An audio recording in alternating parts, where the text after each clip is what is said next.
Okay, so you watched part one in this video series and you've ruled out all the nutrition. You make sure you're digesting it well, and yet you still have a concerning amount of hair loss.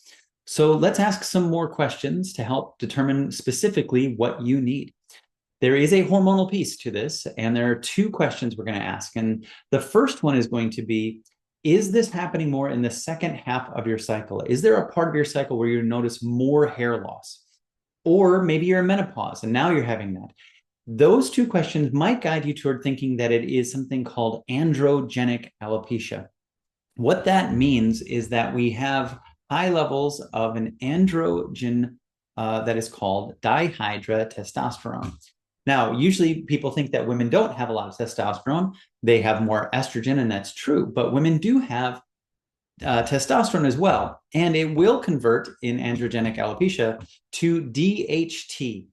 Now, I'm going to point out here that there's an enzyme called the 5-alpha reductase enzyme that converts the testosterone to DHT. And this is important because we're going to look at things that are going to help slow that down. And DHT, as it says here, increases in balding scalp. And I don't know why they repeat it, but they do in this study. DHT increases in balding scalp. I guess it's there to remind you all that DHT is something we have to be aware of if we are having this issue. And remember, this is up to 50% of women that this is the piece that's driving it. Now, let's take a look at the hormone cascade to understand this a little bit better.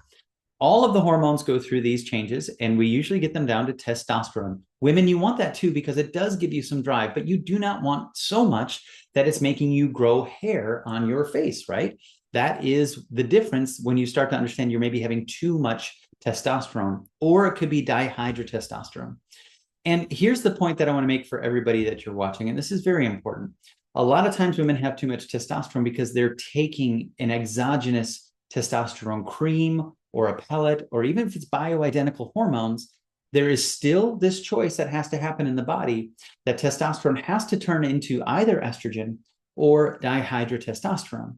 Now, with the right chemistry and a balance in your body, you can maintain the testosterone levels higher longer, and then we'll talk about what happens after that. But I have to point out something very important to all of you that are watching here, because this is something that's been concerning to me for a while. MD Anderson at the University of Texas, which a lot of people do know about when it comes to cancer, asked the question, does hormone replacement therapy increase cancer risk? And the answer is yes. Hormone replacement therapies are hormonal medications that can help reduce menopausal symptoms. But while these therapies offer welcome symptom relief for many people, they have also been associated with side effects, including increased breast cancer risk. Now, I'm not saying that's all the time, but if there is a risk there, we need to understand that. And a lot of that has to do with estrogen dominance. And I will do a video later in this series on why that's happening, all the things that are contributing to that. But let's keep that in mind as we talk about this. We have to be careful putting too many hormones in if we're not clearing those hormones. That's the most important piece. And making sure we're looking at ways to balance them with herbs. So let me look at some herbs here that might be helpful for you that I do often find to be a great way to help people with the balancing of their hormones. And this is another great article here that I will share the link below. But what this is giving us is some plant-derived anti-androgen options. And the first one up here is a red reishi. It's a Ganoderma. That's a mushroom. And you're seeing here a reduction in the 5-alpha reductase enzyme activity and reduction in the DHT levels. Remember, DHT is the thing that is driving the androgenic alopecia. And DHT is this down here, and it's the alpha reductase enzyme that makes that conversion from testosterone down there. Now, just as a caution as well, just so you know, excess sugar, excess refined carbohydrates, not only deplete you of all the nutrients that you need to make the hair, they also can drive this pathway down to DHT more. So that's just a lifestyle thing you should be really looking at, reducing your refined carbohydrates and sugar intake. So there's some other options in here that are going to be helpful. Green tea contains chemicals in which inhibit the enzyme alpha reductase. Now, this is important for men to know too. So share this with men because they want to make sure that they're not over converting their testosterone down to the DHT as well. There's another one down here, saw palmetto, that's very good for this. But I'm going to point out something that is important for women specifically. If there's too much testosterone And we want to make sure that it's not going this way, but we do want to make sure we're facilitating the next life cycle and making sure we have enough estrogen. Sometimes these herbs can be appropriate. Now, I'm not saying this is for everybody, but my goal here is to make you aware of the options that you have in the world, and then I'll give you some real life options that I've been using clinically. So licorice is one that is talked a lot about to help with adrenals, and that can be very important for a lot of people. But it's important to know that it also can cause a reduction in total testosterone levels. Now, that is interesting to point that out. And the effect on the free testosterone levels is not clear, but that's something that I think is worth remembering.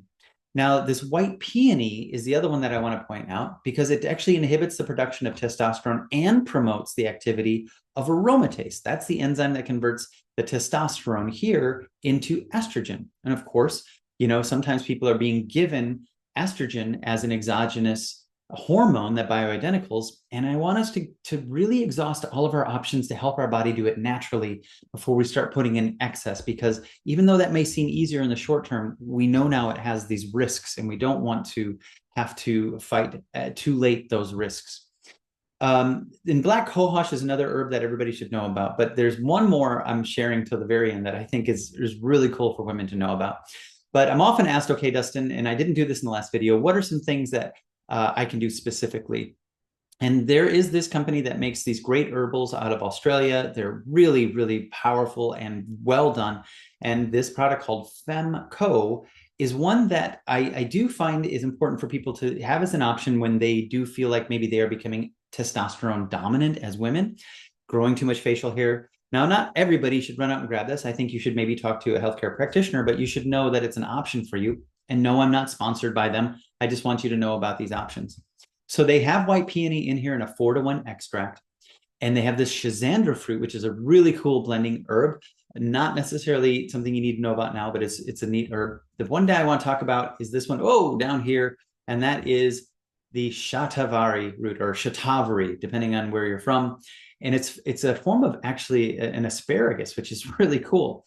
And this herb, every woman should know about. As we're going through the series, I'm probably going to come back to it a lot, because if you look at this, the results showed in this study of the efficacy of shatavari root here, that there's a positive and significant effect on the active test ingredient over placebo in terms of reduction in hot flashes, night sweats, insomnia, anxiety, nervousness, vaginal dryness, and loss of libido. These are all things that we're commonly hearing questions about.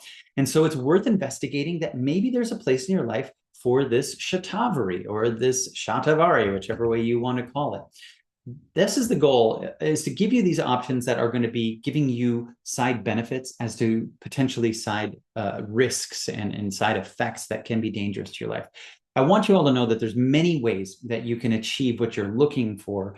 And if you're ignoring the symptoms, that may be something that your body's crying out for in a nutrition way, or that maybe there's an herb that can help facilitate the function and then save you all of that hassle. I want to give that option to you. So thank you for the questions that you keep coming with. There's a lot more when it comes to this hair loss piece, but this DHT could be one of the biggest pieces for you. The third question that I'm going to leave you with is, have you had a tremendous amount of stress? Because that can always be one of the biggest drivers of hair loss. And it doesn't have to be last week or even 2 weeks ago. It could be up to 3 months ago. So keep that in mind. Did something really powerfully stressful happen in the last 3 months? And what can we do now to help rebuild and repair the effect of all of that stress? We have a lot of options for that. And in this series, I'm going to be giving you all of those options as we go forward. So please keep tuning back in and keep those questions coming. And if you have anything that you want specific clarity on in this video, please leave a comment below. We are here to make sure we're giving you all the options we can and share what we've seen clinically, and make sure that you have the options you need to enjoy the life you want to have. Thanks for watching, and I'll see you in the next video.